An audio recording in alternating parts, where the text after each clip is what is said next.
Hi guys, my name is Gilbert Smith and I'm with Adam Gerald.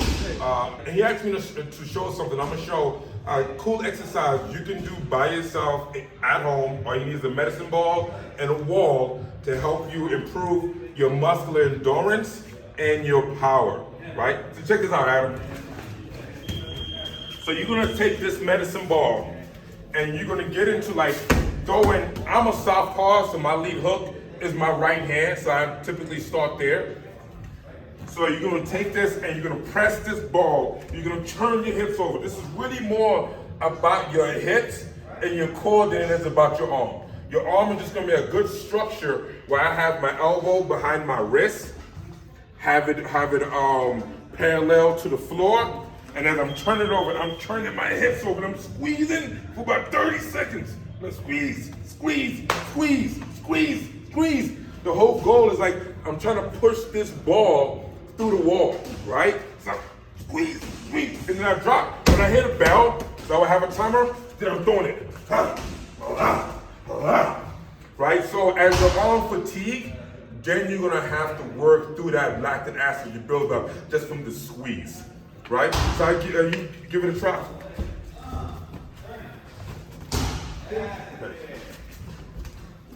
Right. Yes. This looks pretty good. I would turn this over just to get that ass into it. You're gonna hold this, tighten this up, chin down, looking through your eyebrows. This is nice.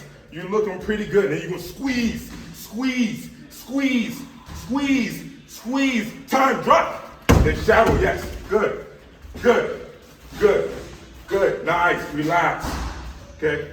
So when you do these types of reps, let's break this down a little bit. Okay, make sure when you're throwing the hook, the only thing I would say when you shot on the hook, making sure you're throwing the hook the same way you would throw, the same way you was holding it. Because your hook started to baby a little bit, right? So I want to make sure I'm still working good form when I'm shadow boxing, and I'm not good snap. So I'm imagining that I'm hitting an actual point of impact instead of just kind of flowing through it, right? So let me try the other side.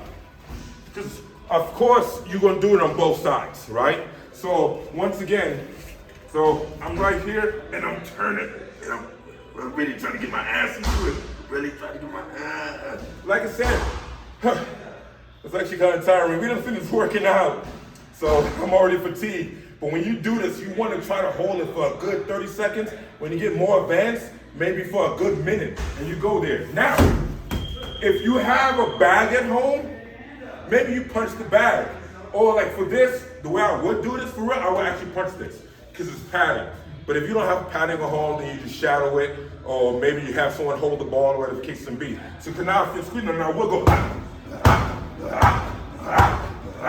So it will look something like this. Put it together, right? And say 10-second hold, right? 10, 9, 8, 7, 6, 5, 4, 3, 2, 1.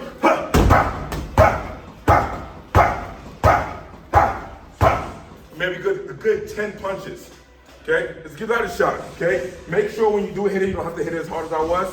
I was doing it for effect, right? But make sure you hit it with a strong wrist that's in line. So I'm not hitting like this where I can hurt myself. Especially your hands are not wrapped, you don't got gloves on. You hold for 10 seconds. Good. 10, 9, 8, 7, 6, 5, 4, 3, 2, 1. Drop. 1, 2, 3, 4, 5, 6, 7, 8, 9, 10. Good job. So yeah, get that breather going. So imagine doing that for a good minute and maybe getting like a 30-second punches. You see how we could like really increase your power, increase your muscular endurance, cardiovascular system, core strength, muscle coordination, everything. What do you think? I think that's great. One thing I want to point out, when he was holding it onto the wall, one thing I noticed is he was still talking, but he was talking like this because his entire core was engaged, the muscles were all engaged that entire time. So if you are practicing that at home, make sure that you're really keeping everything engaged and try to say a few words. If you're struggling to say it, that's how you know you're doing it right. If you're not struggling to say it, well, you need to put a little bit more effort into that. Yeah, and yes, and breathe. That's very important. You got to breathe through these isometric holds. If not, one, you'll pass out. If two, you're gonna fatigue yourself even more. The point of it is to hit muscle failure, so to speak. But we don't want to get to a point that we can't get through the exercises, and now we're doing bad technique because we're just totally tired. Now, I want to say a few more things. I've already been here for about 2 hours a day. These guys started off with a killer workout. They just slayed me, and then we went and started grappling, and then they came in here and they started fighting. So make sure that you really are pushing yourself after you get tired. It's easy to fight whenever you're not tired. You can catch your breath. You have great technique. But if you go work out and then you're slayed and then you go push through it, that's where you're going to be. If it's a real life situation or you're just an MMA fighter, you're going to have to push through a situation that you're not comfortable with. So make sure you do that. And if you guys are ever out in Colorado Springs, check out Victory MMA. I've had a great time here. Thank you for having us, man. You know my motto. I got two mottos: being comfortable, being uncomfortable. But the number one I say is hard work, dedication. Victory MMA. Thank you, brother. Thank you. Yeah.